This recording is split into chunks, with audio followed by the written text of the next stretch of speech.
talk today is titled Great One-Pagers. We're going to cover a decent amount of ground, some of it not one-pager related. And if you don't know what a one-pager is, that's completely fine too. Hopefully I'll have confused you even more by the end of the talk, and then you'll have some good questions. I was speaking to our breakout group. I really value the questions, and I'm going to try to make as much time as possible for the questions at the end. I think that will be valuable. So first, just a little bit about me. I work full-time at a company called Amplitude. Amplitude's product is product analytics. I guess, our goal is to help teams be more impact focused, be happier in their work, have more impact at their companies, make their customers happier using analytics.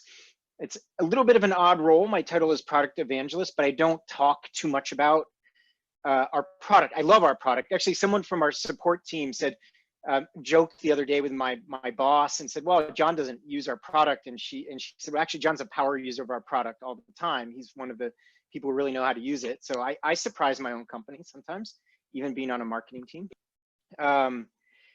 And yeah, my role is generally coaching and workshop design and one-on-one coaching calls. I've done hundreds of sort of one-on-one or one to two, 1 to 3 calls with leaders in product development, trying to give them some advice and work with them. So it's kind of a really interesting role.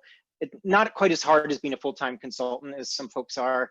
I can leave, and you all can't leave. You need to stay there, but it's still very rewarding nonetheless. This is actually a picture from one of our activities at a conference that my company runs, but this is my happy place. I set up this activity and we got people talking, and this is what really excites me about the work, is getting these types of things. And unfortunately, I can't do this in a physical space at the moment, but hopefully we can at least try to get some of this going today. Now, I do have a favor to ask of you, and I'm not one on big selfish favors, but I am going to ask you for a selfish favor. So my company has a Slack channel called Press, and they've designed it so that if you use the hashtag Amplitude_HQ, it shows up there. Now, we have this running argument that they say, John, what are these crazy agile conferences that you go and speak at? You should do that on your spare time. You should focus on the quote unquote product conferences or design conferences. And I try to tell them that, like, these are actually the people changing these organizations and coaching everyone. You should pay more attention. So if you are prone to Twitter and you can sometime or multiple times through the talk, say something like, yeah, John's helping out or whatever, that is my selfish ask of the day. And I also think it'd be really funny because they don't know I'm doing this, and I'm doing it on company time. So it'd be even funnier for them to see that I have this great opportunity right now. Yeah, I'm not one for big selfish favors, but that would be a huge one for me. Okay, let's get to the topic of one-pagers. It's about 6 or 7 years ago. I was working at a company, and I, of course, I like to visualize work. So I put together this work visualization. This was maybe, I forget how many teams, maybe 20 teams, 22 teams across things. And, I sort of assumed we needed a way to capture our bets, capture the work, because as you can see above in this visualization, there's a lot of little yellow stickies, and that's helpful. But where do you go to kind of understand what's going on in a quick, succinct way? And I started coaching the teams. I was a UX researcher there, but I started to coach the teams to write one-pagers. And I would work with a product manager or a lead developer or both, or a designer. And I started to help them write these things. And so you can see we actually have these listed up there. But interestingly, from a lot of the people at the company, the one-pagers were the most valuable thing about the work visualization. And if you're team one, you might be concerned with some part of this board, but most people were very curious about the one-pagers. So that's how I got into this one-pager thing and I've become a little bit of a real one-pager nerd. I like this idea a lot. And what was funny, internally at that company, I sort of became known as they called me the one-pager whisperer. And looking back on it, my key skill and for the Agile coaches and other folks here, you can relate to this. The key skill was just asking good questions, asking lots of questions. If the product manager seemed too down in the weeds, was asking them questions to help lift them up. If they were too high and not too high in the sky and not really focused, I would ask them questions to boil them down. But that was all I was really doing, was keeping my ears open and trying to work them, up and down, depending where they were, and to selfishly get a one-pager that I felt confident about. If I could get something that I understood the bet, that was a good signal to me that was something. And I'd like to make a note here too, is that a lot of people who in our breakout, people are talking about wanting to learn more about product and product managers. And I think there's often a little bit of hesitancy and fear, you're wondering, do you understand it, or are you doing it right? Good artifacts should be understandable by anyone in product development. There's no hidden language around product. And if your product managers are coming up with things that only they understand, and you as a coach or as an engineering lead or someone can't understand, that's actually on them to do a better job. So one thing that we understood when we did this is that these things should be understandable by anyone in the company. So that's the backstory of me and one-pagers. I was working at this company doing it. So let's jump to this particular talk. Now you know the backstory here. I wanted to cover who this talk is for, and what this talk is for, and what this talk is not for. This talk is not to turn everyone into a rock star one-pager writer. The lead singer example here. Actually, this is a lead singer and a guitarist, which if you've played music is actually a deadly combination in terms of attitude and ego, but it's the rock star one-pager writer, and they're the front person, and they are writing these things. And that is not the goal of our talk today. The goal of the talk is thinking about one-pagers as a way to catalyze clarity, alignment, a sense of impact, a sense of working together, a sense of coherence. And it really is a team sport, the way I'm going to describe it to you. So, importantly, if you are looking for templates, there is a website called masterfacilitator.com/Canvas collection, and they have assembled hundreds of blank templates for you to use. So if your goal was to get a template and you're short on time and the beer is kicking in or whatever, and your family is around, and all you wanted were templates, you could go to this site right now and just get templates. It's very easy. We're going to share this deck afterwards, and there'll be a video. So masterfacilitator.com/Canvas collection. We are not going to do templates today because templates are very situational, and they're just starting points. And my thesis in this talk is that co-designing your template with your company as a facilitator or as product or whatever is one of the most powerful things you can do. In fact, I use the quote by Taiichi Ono: don't call it anything, and if you call it something, managers will expect it to come in a box, right? So the minute that you say, well, I was online and I saw the Spotify Dibs template, and it's wonderful, and we're going to start using the Spotify Dibs template. Once you call it something, people will expect it to come in a box. And what you notice about one-pagers, especially as we go through this talk, is they're so similar in many ways, and I've never had a problem facilitating a team to come up with a one-pager template in under 30 minutes. And I'll show you how to do that through this talk. You can design your own one-pager format using the tips I'll give you, and you'll get much better buy-in in the company if you do that than if you suddenly drop the PDF of the Spotify Dibs model, on something, or any of the other number of one-pagers. So use these as ideas for sure, but we're not going to go into that in the talk, and hopefully this will be powerful for you and helpful. Now, normally when I do this talk in person, I do a show of hands. Show of hands will be really difficult. We could try doing it in chat even.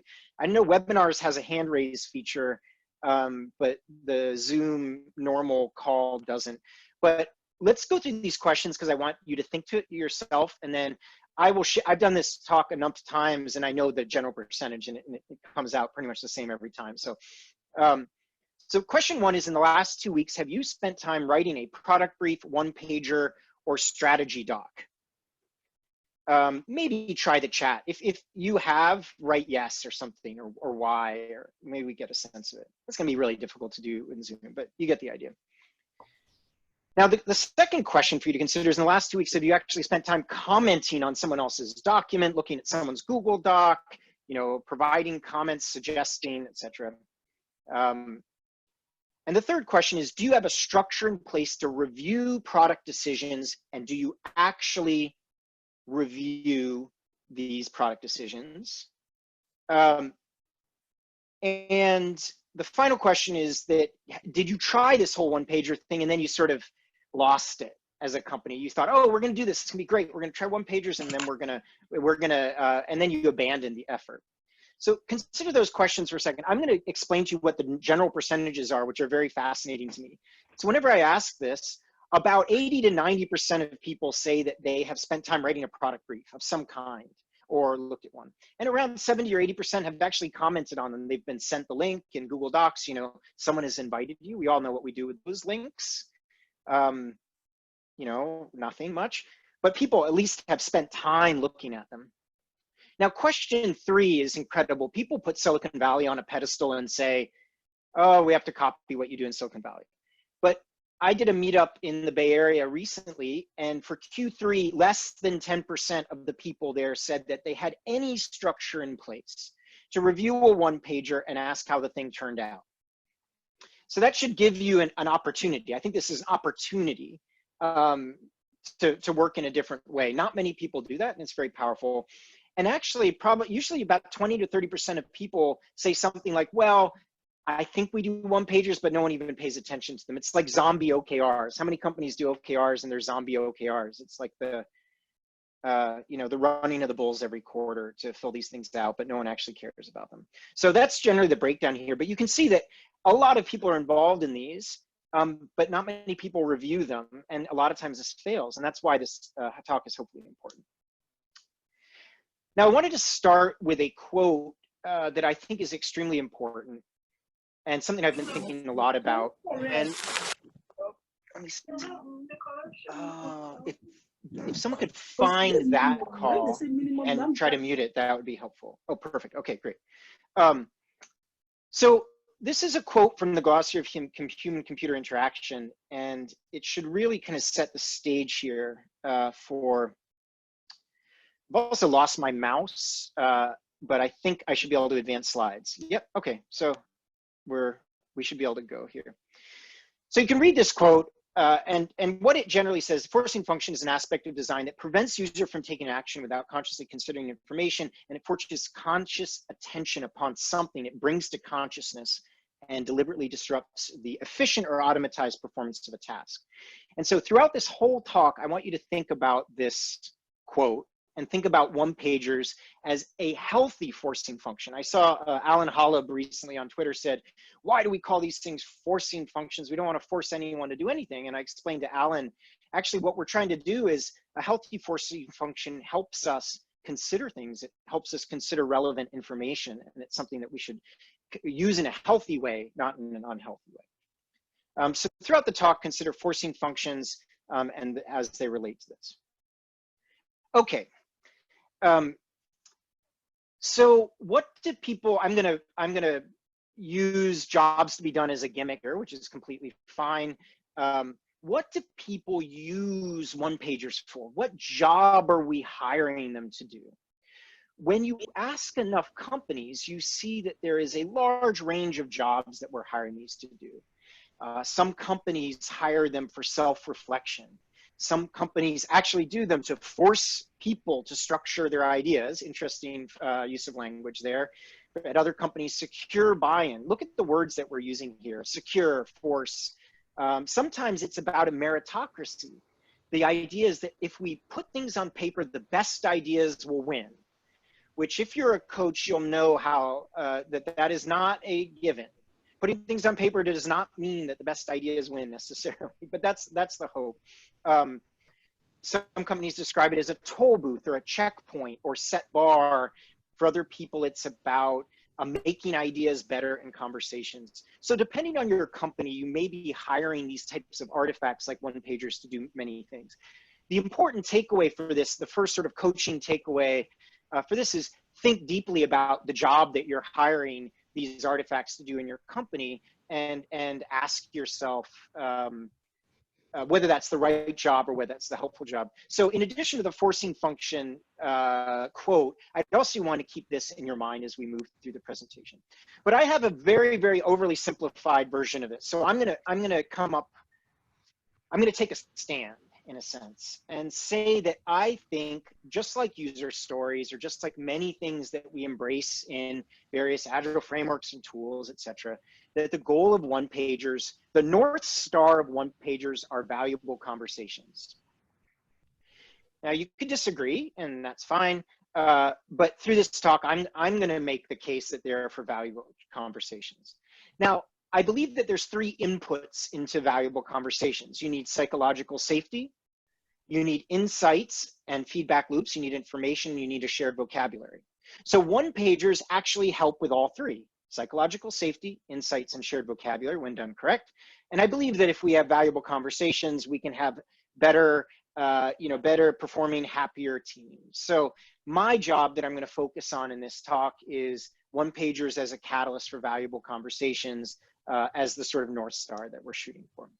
Now, I wanted to remind people about the URL for the AMA at the end, and we have a moderator there who's sort of accumulating things from the forum. So it's tiny.cc, ALI meetup.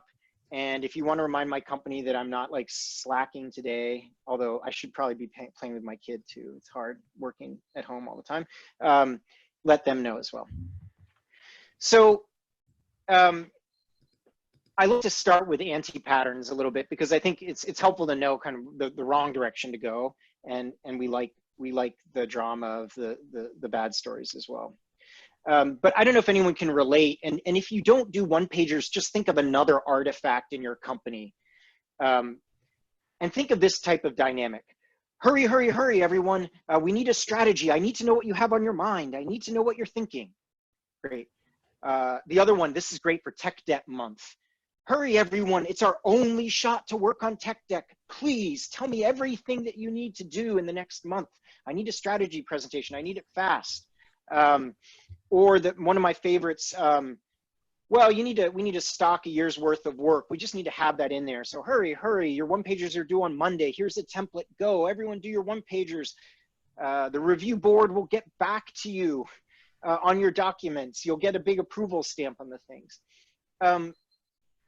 Like many, you see where this is going here, that any artifact we use, including one-pagers, when they become a part of this sort of toll boothing or very frenetic, reactive, either sort of top down or middle out freak out, that's the snowball effect across from management to the front lines and back and leadership, you're kind of on the wrong track. And so the anti-pattern is really using them in that particular thing. I always share, I think in almost every talk I do, I share Larry Maccheroni's trust formula, which is trust is equal to credibility plus reliability plus empathy divided by apparent self-interest. So that's his formula. And my trust diagram, which is, if you have trust, you can just do it and thanks. And if you don't, you need to go through all these gates and things. And I think that that's important framing here, especially considering the past slide, that when you get this type of environment going for these artifacts, you will almost never catalyze the conversations you're trying to create. You're creating a sort of low trust environment. There's a lot of apparent self-interest in that. There's credibility issues. There's the lack of empathy in that. So the anti-pattern we're trying to avoid there for our one-pagers is this kind of rat race that happens. So now that we've got the different things, I've talked to you about some forcing functions. I'm talking about the jobs. I'm talking about the anti-patterns. I've made the statement that I think our job here is to catalyze better conversations. I'm going to go through some common things that I talk about in the context of one-pagers because I think there's an arc here. I realized recently that I'm kind of talking all about the same thing from different angles and with different models.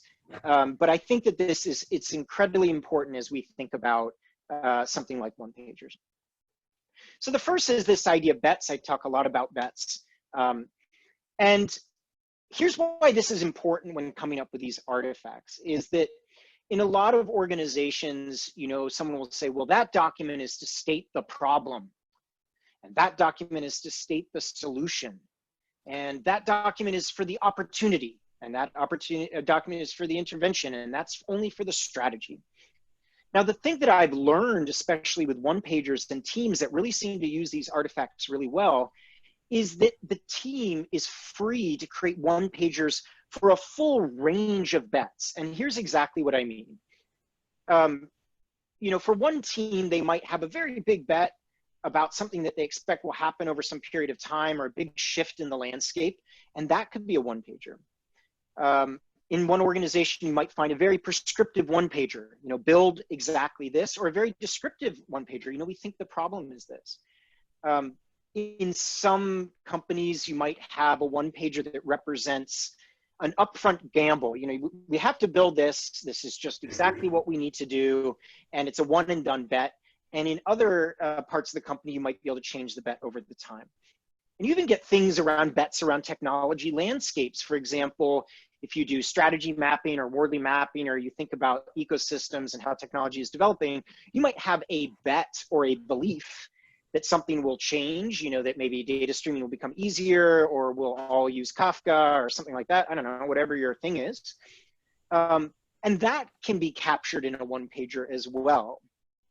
The important part here is that as a facilitator, and I'm assuming that a lot of you are leaders or facilitators or managers here in your environment, what you want to avoid is overly constraining your team's concept about what can be captured on a one-pager.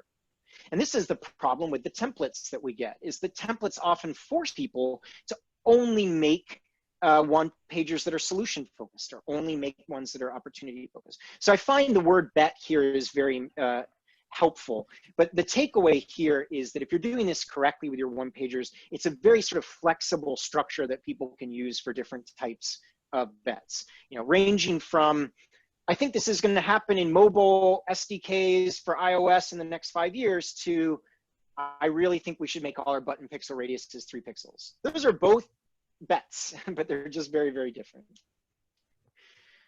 Similar to this idea of bets is something I've noticed now talking to, you know, hundreds of companies, is that depending on your organization, there's an organizational culture around prescriptiveness or descriptive bets, or opportunity or problem versus solution.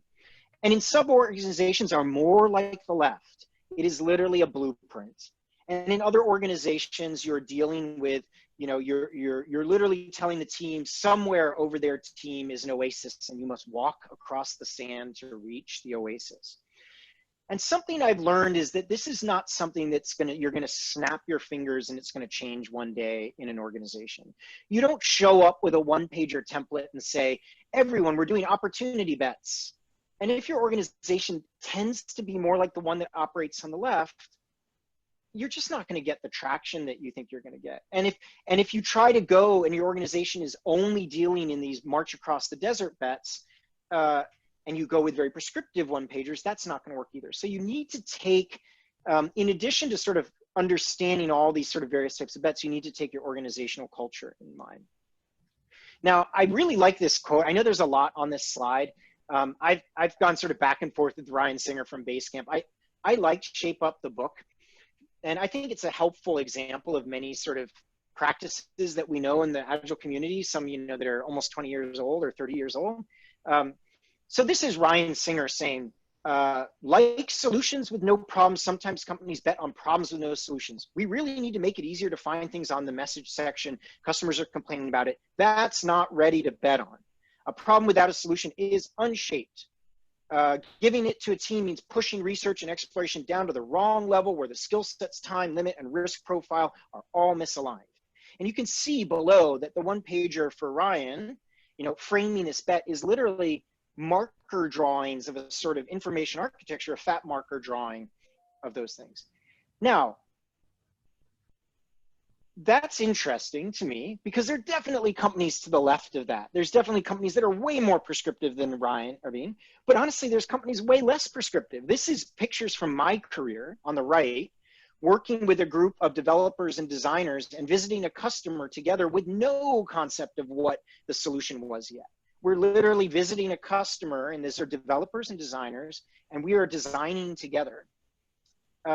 So the question as you start to ponder where one-pagers think in your company is, there's no right or wrong here, but you have to take the temperature. I would not work at Basecamp because Ryan Singer's approach is too prescriptive. Unless I was Ryan Singer, working there wouldn't be fun. But for you, working there might be a lot of fun. And the thing to the right might terrify you. So this is, again, there's subtle things with one-pager writing that you need to take this kind of, these two slides are related. You need to understand where your organization is at. And at the same time, back to this bets idea, you need to also try to leave it open enough to accommodate different types of work. So let's just recap here. Bets. The word bets and these concepts of a range of prescriptiveness and not trying to over constrain, but keeping their culture of decisions in your company in mind. It definitely helps with valuable conversations. It makes it psychologically safe if you go to your organization and say, you're doing it wrong because Teresa Torres uses the opportunity solution tree and we don't do it, so therefore we suck.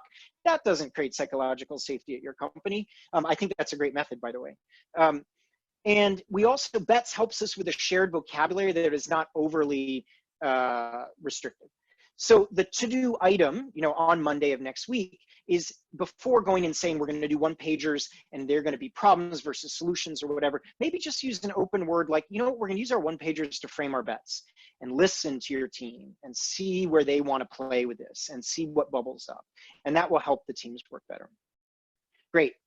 I'll fly through some of these because I realize I'm super excited. The second thing is this, I've used this system of 1s and 3s and I use it everywhere, but this relates to one-pagers as well, why it's important.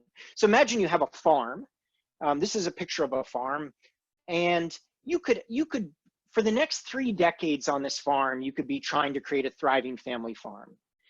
And similarly, tomorrow or in the near future, you could be planting something over there on the right-hand side of the field.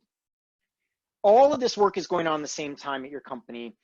Sometimes we bet on what we understand. Sometimes we bet on where we focus. Sometimes we bet on where we intervene. There's different time scales going. The actionable thing here too is that sometimes a sort of general time heuristic can be helpful for explaining in your company when to use a one-pager or not. And let me explain what I mean. So if you imagine here, you've got a full range of work from 1 to 3 hours up to 1 to 3 decades. So, I'm doing this in 1 to 3 hours so that I can accomplish this in 1 to 3 days, so that it fits into this in 1 to 3 weeks, and this in 1 to 3 months, quarters, years, decades. Thinking about where it fits in your organization to frame these bets is very helpful. What you tend to find actually is that one-pagers are incredibly valuable for fixing the messy middle problem. And the messy middle problem in many organizations is in the 1 to 3 month or 1 to 3 quarter range. Now, why does that exist?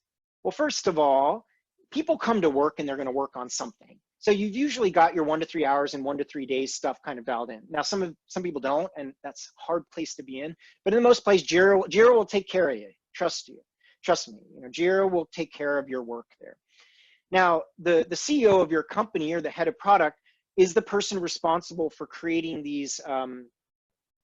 Hey, David, can you blink? Oh, there you go.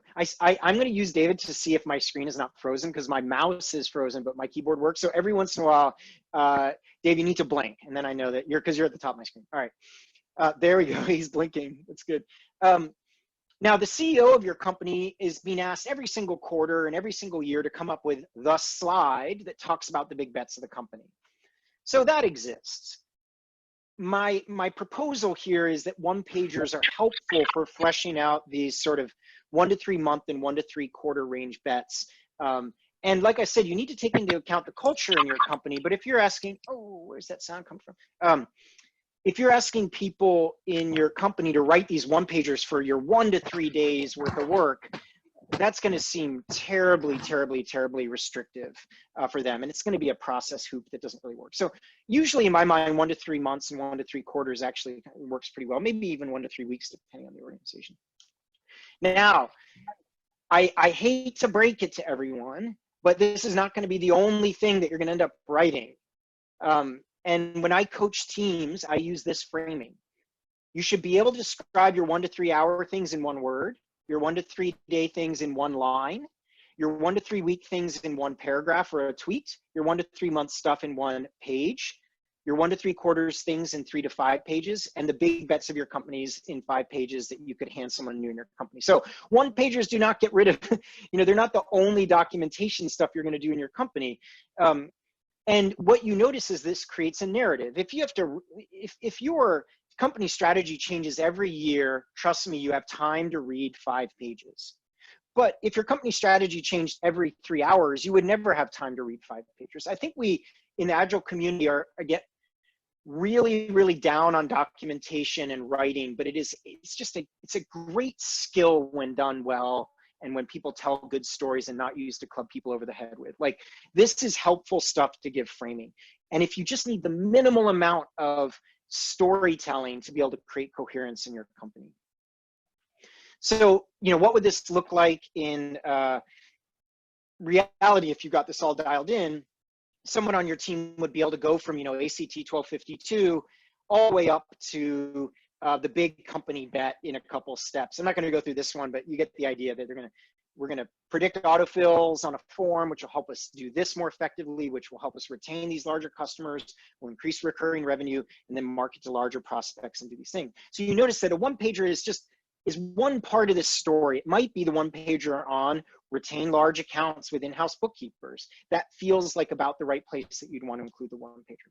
So to recap for 1s and 3s and why they're valuable for 1-pagers, not so much in the psychological safety department. I think that by using this system, you get away from estimates a little bit, which could be helpful. I mean, the funny thing about 1s and 3s is that's all you need for estimation as a product person. It doesn't really matter whether it takes 1, 2, or 3 months. It's kind of all the same. And anyone who's been doing this for a long time and says that they're very different and you're going to make all these minute Tetris playing decisions based on if it's going to take, 61 days versus 72 days versus whatever, it's kind of, you're over optimizing those things. The same thing with a task in 1 to 3 hours, that feels about right. So the 1s and 3s help us with our feedback loops. They help us with a shared vocabulary. They help us create valuable conversations, create better 1-pagers. The actionable thing you can do next week is to think about whether your messy middle in your company is in the 1 to 3 week range, 1 to 3 month range, or in the 1 to 3/4 range. And then target your 1-pager design activities, which I'll show you later, based on that zone. If in doubt, start at 1 to 3 months. 1 to 3/4 start to really poke the box and make a lot of executives very nervous. 1 to 3 months is usually something that you can grapple with. Okay, if you have any questions, great. Hopefully I could probably spend a whole day answering the questions. Maybe I'll do that at home, on my spare time too, if we have too many. And bug my company to let them know I'm doing a decent job here, if I am doing a decent job. Okay, great. So the next sort of hack in thinking about 1-pagers that you'll go back on Monday and start thinking about writing these things, something I talk a lot about, which are these mandate levels. And this is why I'm noticing that there was a whole theme here. So the trick with the mandate levels are to think about a range of prescriptiveness ranging from build exactly this to a predetermined spec all the way up to generate a long-term business outcome. You can see the sequence here. B has built something that does this. C has built something that lets the customer segment of customers do this, solve this more open-ended problem, etc. And I've written about this, and I don't want to labor the talk on this, but what I noticed about 1-pager writing as it relates to this is that figuring out the sweet spot for your organization in this level of prescriptiveness, back to our Ryan Singer example and all those things, was critical for sort of thinking about as a facilitator how you're going to help. Why? Because the facilitation required for G or H level 1-pagers, short-term business outcomes, leverage points, is very different than the facilitation techniques for a C or D level work. Build something that lets a segment of customers do this. The G and H and I level work is highly involved. There's more stakeholders involved. There's a lot more egos involved. You're talking about money. You're talking about a lot of uncertainty. And then the A, B, C, D, E work is a little bit more, finite and you can wrap your head around. So the actionable thing for you to think about, is I actually use this exercise to figure out where to focus my 1-pager writing workshops. Is I'll ask a whole team to self-identify where their last couple efforts have been on stickies, and then I'll chart it. in this type of way. And when I'm looking at this chart before I do my one-pager workshop, I'll say, okay, so in this organization, product and design kind of are in the happy place, D, E, and F, and developers do get involved in C and D, but I wish they would be involved further to the right here, but that's where they're playing. This helps me think about, when I go to do a one-pager writing workshop or a template workshop, I'm going to focus on the D, the D, E, and F range, and then also try to get the developers involved just by looking at this diagram. So hopefully, again, we're going to share this deck so you can see the details of this. But what we're doing here is we're taking a fingerprint of the org and thinking about that before jumping into some template, before anyone just, and so many leaders do this. They say, I found this template, we're gonna just use this starting the next quarter.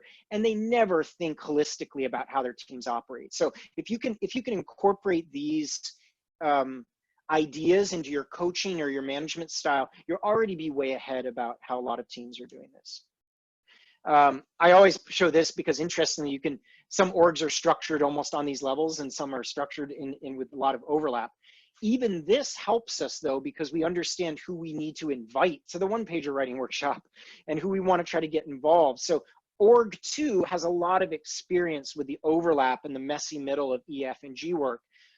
The org on the left, you might be lucky to get the team and the PM to focus on a C or D level one-pager if you're doing that.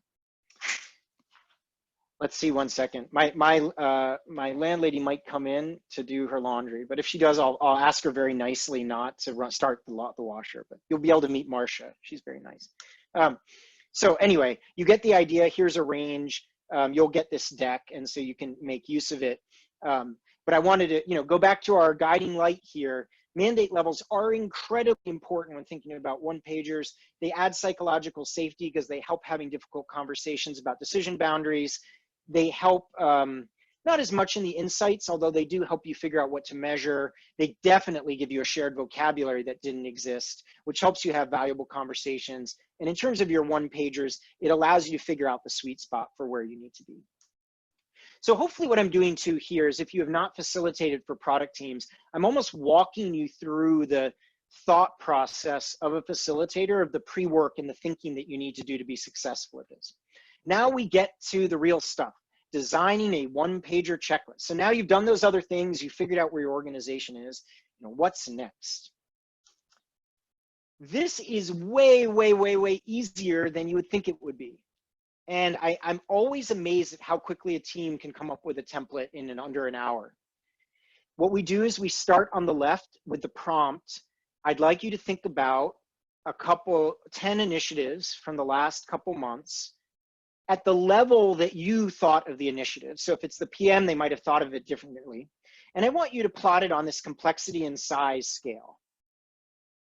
Okay, so you can see in this example on the left, different people plotted things that were actually related. And the next step is to actually group the things that were related or draw lines between them. I always love the ones that are in the lower right-hand corner that are really big and someone says they're not complex at all.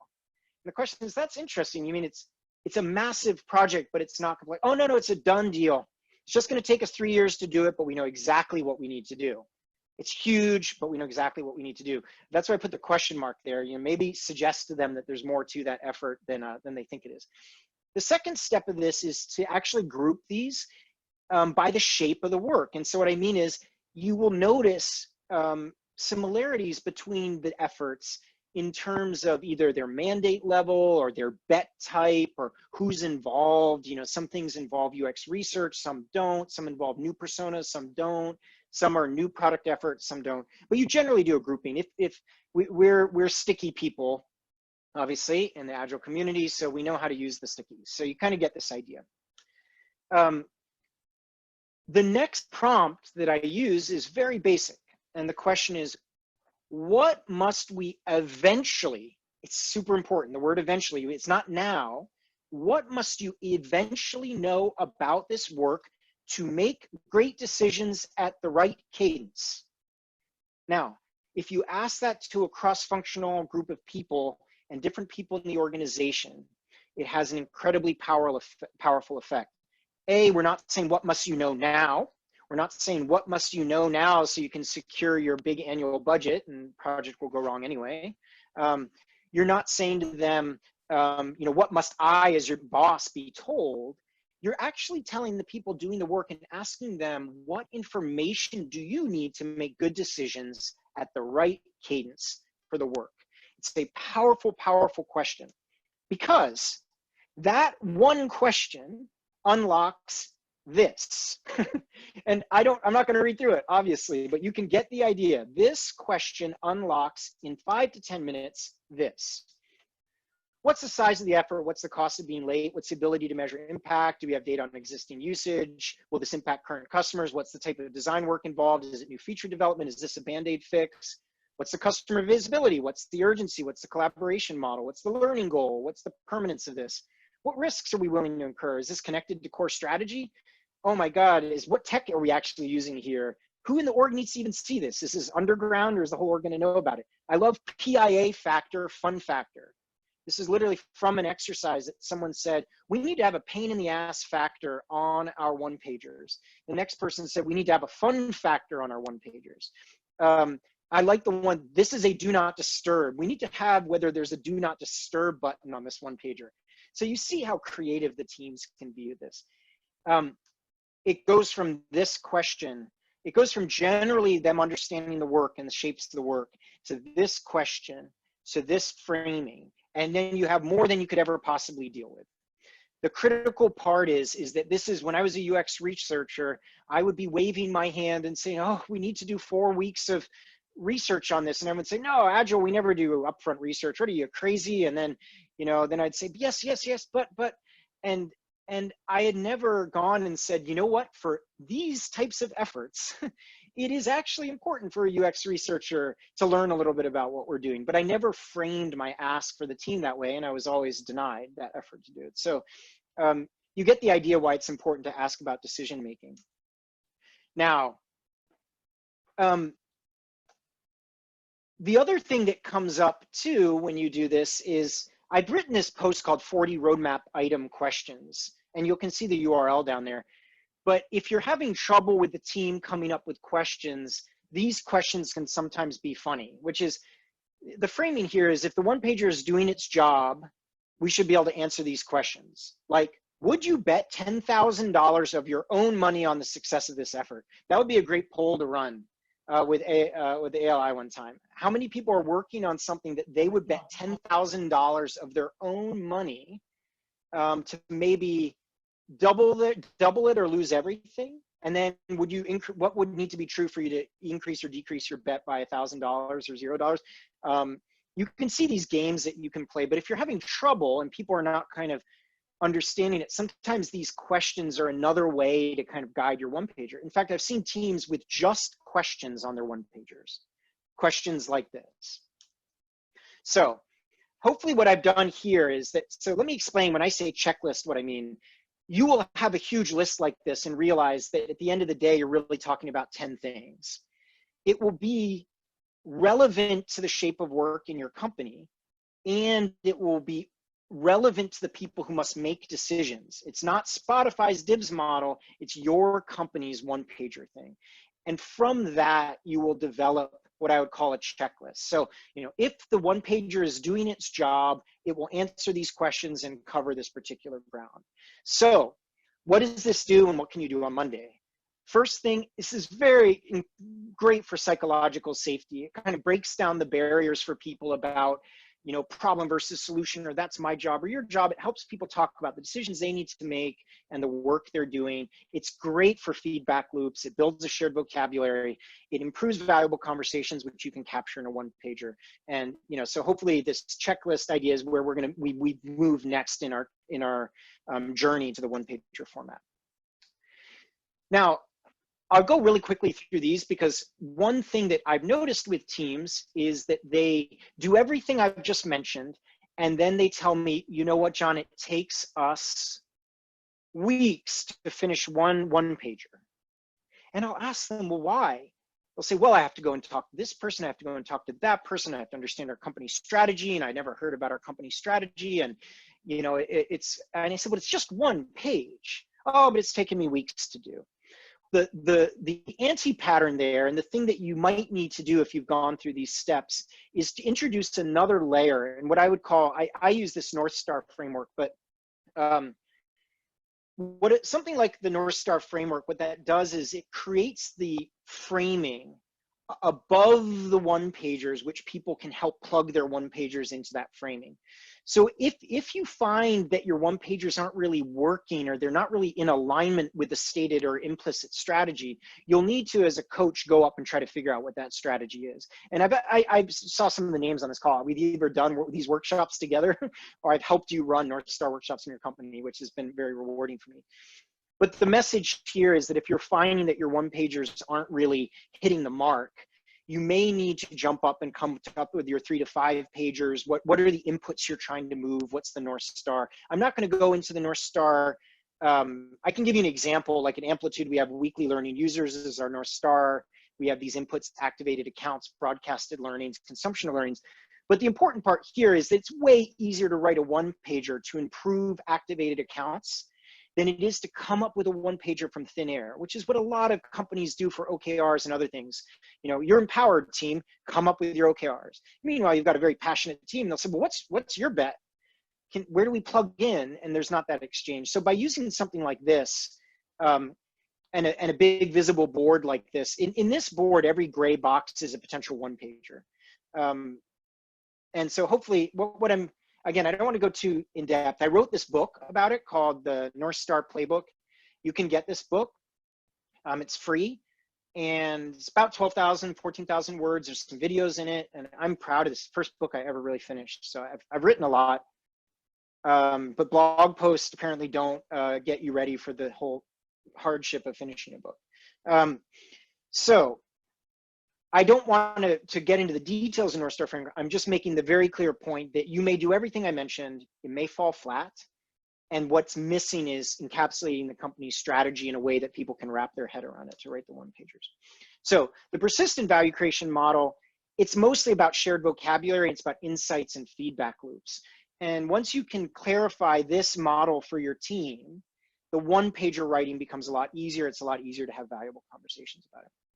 Hopefully I'm doing okay on time. Someone should remind me. How much time do I have, Dave? I don't want to go. I said I would not get into the questions I probably already have, right? Yeah, we're doing okay for time, John. We're 20 minutes to the hour, so. Okay, nice. Okay, so again, I want to make sure I get to the questions, so I will kind of go. I'll go pretty quickly here. So you can ask more questions. Of course, we've just admitted that there might not be as much time for questions, but anyway, I will go as fast as I can through the questions. So let me finish this off. Do not put these things in a Google Drive, never to be seen again. Try to visualize these. I keep showing this board in every talk because it's one of the most inspiring things I've ever seen. Look at how the one-pagers are on this particular board and how accessible this information is.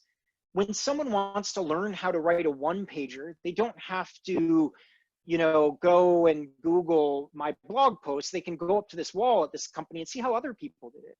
It is not stuck in Google Drive. That's another thing. Don't stick it in Google Drive. That's not great for psychological safety. It doesn't help the conversations. The next thing, the tip. So yes, if you've taken all the steps I've given you, you have a viable format for your one-pager. Make sure that it is integrated into everything you do. Huge mistake of one-pager things that makes your efforts fall flat is that no one ever looks at them again.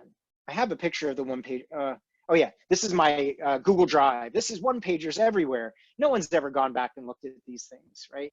So as a coach or as someone on the team, every red star here is an opportunity to reintroduce the one-pagers. They can be on your roadmap. They can be the basis for context for more research. They can be involved in your kickoff. They can be in any kind of design sprint type activities that you're doing or discovery. They can be in your sort of normal course of events as your team is working. They can be in the initiative updates that you give your company, and they can be in a retrospective of your thing. That's the key to making these things stick and not be an empty artifact for your company. In most, I say a fair percentage of companies, these things are artifacts of some toll booth or whatever that the team needed to get going, and they're never viewed again. And that's really what you're trying to avoid.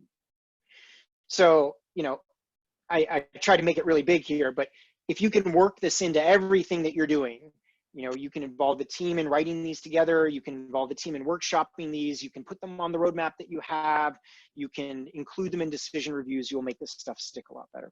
So integrated obviously improves the valuable conversations you have and makes these things stick, which is kind of what we're trying to do. So the final thing is, is it working or are they working? So this does not mean that one-pagers are working. Sitting in the Google Drive does not mean they're working. I'll leave you with this very quick list. If you do this right, your decision quality will go up. You'll have better conversations. People will actively engage. The developer, you'll suddenly see a comment from a frontline developer saying, I don't understand this. That's how you know this is working. They'll be persistent. You will find one-pagers that have big question marks on it. One of the biggest mistakes is people think that one-pager needs to be perfect before they show anyone. Questions are important, so you'll start to see questions. You'll know this is working when the people who write the one-pagers will learn something instead of just broadcasting out to everyone in the company what they know. They'll actually learn something in this process. It will be continuous. You'll see diverse groups of people author them. You'll feel connected to the strategy. So again, we'll share this deck, but this is what I think is around the valuable conversations. If this is your North Star, this checklist to see if you're working on the right track, it would be very helpful. And so with that, I know this is a lot of material. You might need to look at the deck again, but what I want to give you the summary is I started with this idea. You shouldn't really use templates. I walked you through some framings like bets and mandate levels. I brought you through to the idea of designing your own one-pager checklist, which gives you your own template.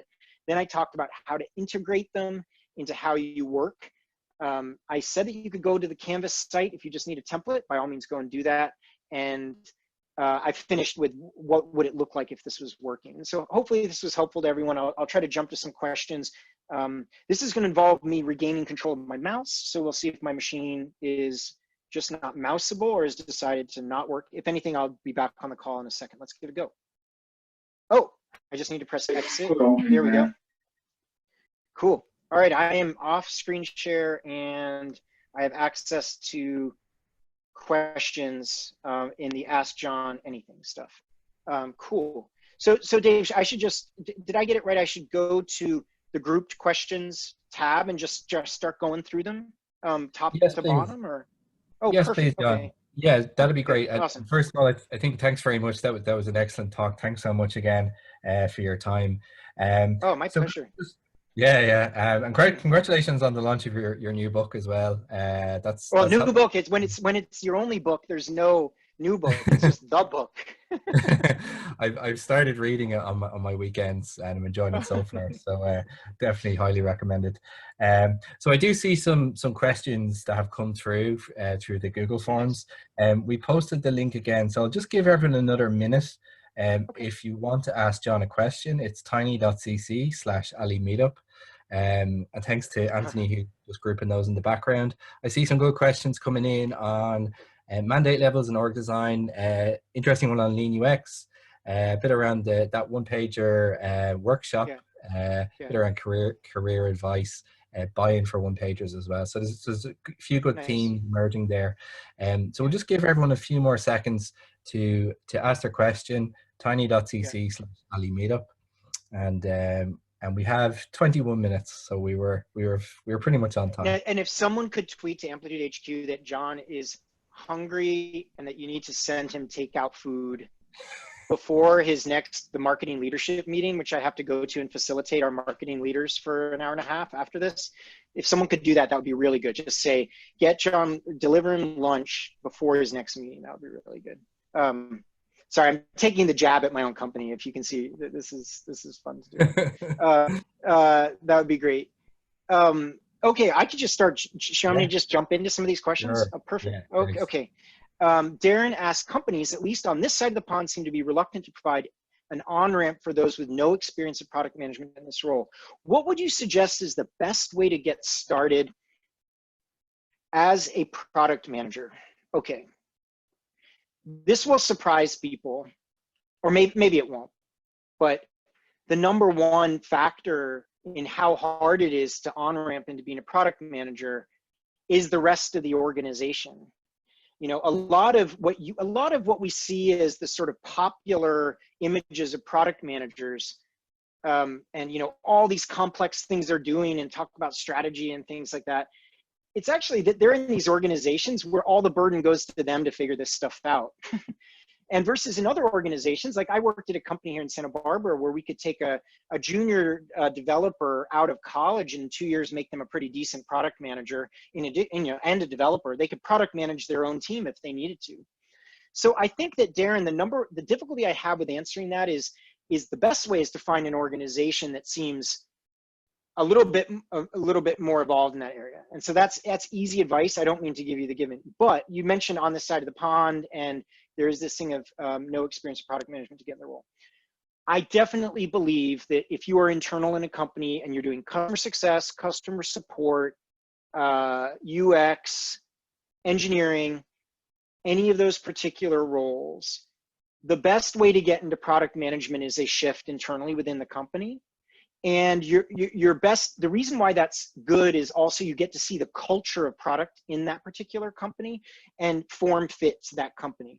Because the number one mistake I see people getting into product management is that they adopt a Silicon Valley style of product management from AWS, and that has nothing to do with how their company does product management.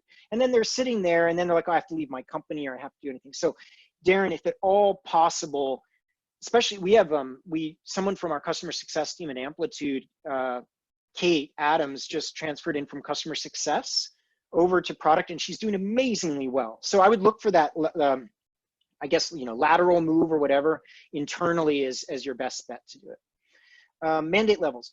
John asks, what is your org on the left or right? Interest about your choice on the left and the right. On the right because more right shifted. So I think John is referring to that diagram where I said you've got this sort of very rigid decision authority org structure where you went from GM to senior PM to junior PM to designer to engineer. And then on the right, there was a lot of overlaps. On the right, why did I put them on the left and the right? Oh, I don't know. I think, I always forget.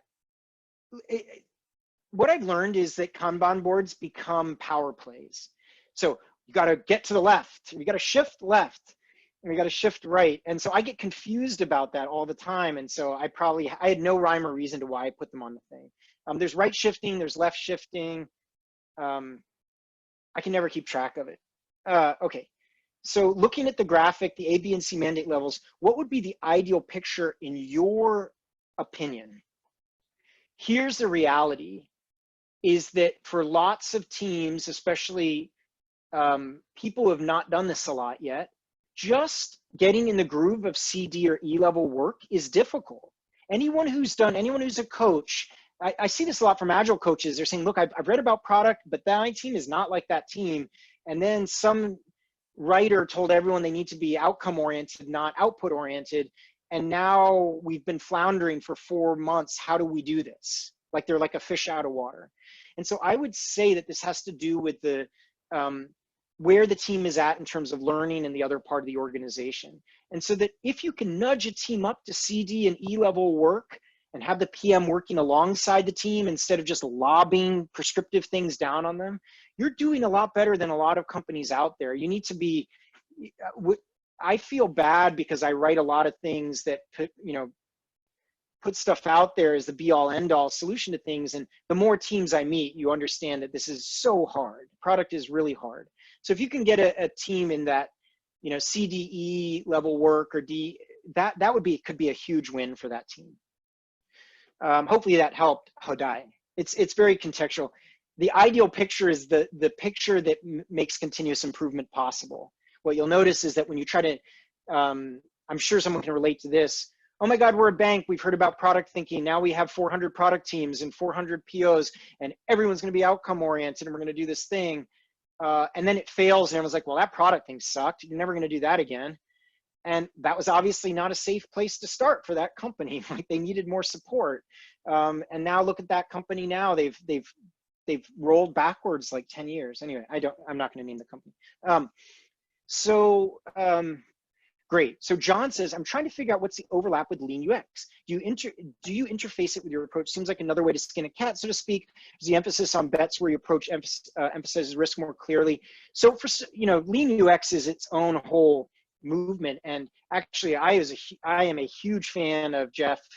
The Jeff and Josh. That book was kind of transformational for me, the lean UX book, because it talked about like UX research and UX and developers working together, learning together, pairing. It talked about kind of nimble pattern libraries and how to use them, how to do discovery together. I don't think it mentions the word dual track in the whole book. It just takes a very like lean centric approach to doing it. But John, I would say that they're complementary in that sense, because I think that it's sort of a little bit apples and oranges. I think that lean UX is very complementary in that it would push teams to think about kind of outcome you're trying to create for that. I know that Josh Seiden in his book around outcomes over outputs has been very clear about drawing the opportunity around the change of behavior of the user. And his sort of general statement is that's what we can control. Higher than that, we can't. Lower than that is too prescriptive. And I think that my mandate levels was to sort of take something like Josh's system and say, yes, in some orgs, but in other orgs, that might not be like that, and we have to work with it. So hopefully that's a decent answer. It's a little bit, it's about traditions, and I don't see,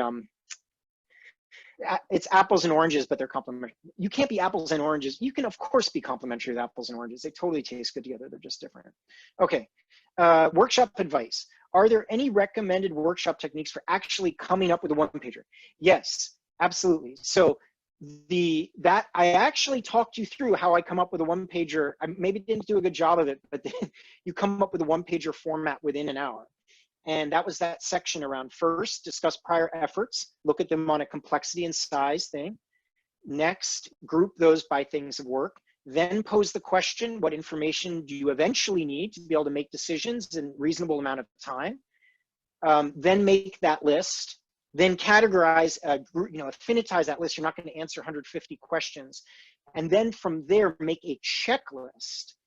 And instead of thinking about a one-pager, come up with a one-pager checklist. And the checklist, if you've read Checklist Manifesto, is you're not requiring everyone to answer everything there, but when contextually appropriate, you're reminding them to include that on their one-pager. Do that, and then stand back from the team, have people write a couple, so you're working with actual work instead of trying to come up with a template in a vacuum, and then from there you'll evolve the template.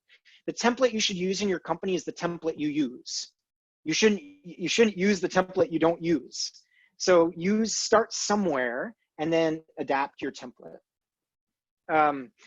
Rob, how do you identify that a one-pager is needed? Oh, I love Rob's question. So that question was thrown slightly.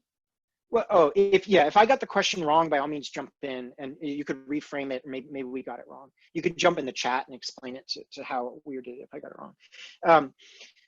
Rob asks, how do you identify the one-pager is needed?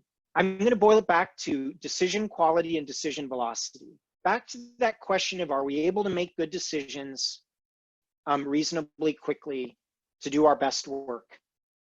And when you need an artifact of some kind, when people are asking things like, well, what's the strategy again? Or I don't know, or how does this work fit in? Or a more experienced team member is saying, well, that's not how I would frame the problem. You can see when the team is spinning its wheels. So I don't care whether you use a one-pager or not, but anytime you have an opportunity to improve decision quality and decision velocity, it's funny, I don't care too much about velocity as in product velocity, shipping velocity, but decision velocity can be pretty important. So another tool I use, Rob, is this question is, are you shipping faster than you learn or learning faster than you ship? And if you think that your company is shipping faster than you can learn, then that suggests to me that there's some artifact missing to keep your team honest about whether it's learning. So that might be another clue for you. Hodai says, could you share a situation where nobody believed creating one pager could help, and did it work? Why did it work? What about a situation where it failed to provide value? Why do you think it did? Okay. I've definitely been in both situations. the one that's common about why it doesn't work is that someone mandated that everyone use this new template, and 3 weeks later, no one was using it. That one's pretty easy. When I didn't think it would work and it caught on was an environment where I started on this, what information do we eventually need tack, and I was just blown away with how the team tackled that. Once I was able to reframe it from a template to fill and more like information we need to talk about, like placeholders for a conversation. That's actually a crazy way to think about it. User stories are placeholders for a conversation. And in some ways, a one-pager, and you have a one-pager checklist, are also placeholders for a conversation. It's placeholders for a different type of conversation. It's an interesting way to think about it. So I would say, Hodai, that like, I didn't expect that to catch fire as much as it did, framing it as a placeholder for some decision we need to make in the future. And that turned out to be pretty successful. Whereas my prior attempts to get people to use a template have always failed. What's the biggest mistake you made when you presented your first one page to executive leaders within companies that I've been at? Oh, I'll tell you, it was the first time I had ever presented it to them. So this idea that there's pitching and there's crafting and shaping. And pitching, and this is why I think Silicon Valley gets people, Silicon Valley is a pitch culture. It's about your idea, pitching your idea to get credit for your work and your idea. Now, people can do that, but we often guide a lot of how we think about product in the pitch mindset. So if you're going in front of an executive and you want them to do something and give you money, that's actually a very different thing than workshopping a one-pager to see if it accurately frames the bet. And the best one-pagers are ones that you get rid of. You had conversations with other people and you decided you don't need that work. You learned something about it, right? So the way I would answer that, Andre, is that one-pagers might be used by a PM to really craft their eventual pitch, but they are not a pitch. In fact, if you're pitching, if you're obscuring uncertainty, and if you're trying to make it look good, it's almost the opposite of a one-pager. Because one-pagers should have all the warts. You know, they should be warts and all, with all the question marks and all. Any advice on influencing upwards to help trigger change in dire portfolio management? Many in a product or have little influence. Oh, wow, this is a tough one. I'll give you the quick thing of this. There's strategy and structure. And you have to ask what's wrong in your business. Do you have the wrong strategy, which means you'll have the wrong structure? Or do you actually have a decent strategy, you're not structured for it, or is everything messed up? And the reason why this is important for this question is, if you have a decently good strategy, and yet it's a very prescriptive workplace where people are building 1, 2, 3 type things, your goal should be to create coherence. Can you go up the tree from the work on the front lines to that strategy? If the strategy of the company is broken, no amount of artifacts or whatever is going to help you. All you can do in that case, this is my ALI talk when I went there, is do decision reviews in front of the whole company and talk about whether the work that you thought would have an impact had an impact. Those are the two hacks. If the strategy is in place, it's just messy and no one knows what they're talking about, then build more shared understanding. If the strategy is terrible and you're just building stuff to build it, find a way to show, not tell, and show that the work you think is having an impact is not having an impact. That's what you have to do. How are we doing on time? I mean, I could talk about it all day, but I should breathe for a second before my meeting that I have. Yeah, you definitely should. Let's maybe one more question, John. Yeah, absolutely. Okay. Yeah, I just wanted to double check. Yeah, okay, got this. Federico, John, how would you hack the system to help teams start doing decision reviews, integrating the one-pagers you've written? Federico, just do it.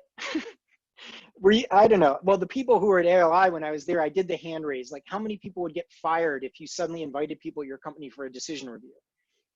And I think there was only like 10%. Like, some people did raise their hands and other people didn't know about the question I was asking. But typically, you are not going to get fired if you do a decision review. Now, people will be confused and they'll say, well, that wasn't in JIRA. Like, I'm not, why are we going to that meeting? I mean, we've got to plan the next year's backlog or whatever.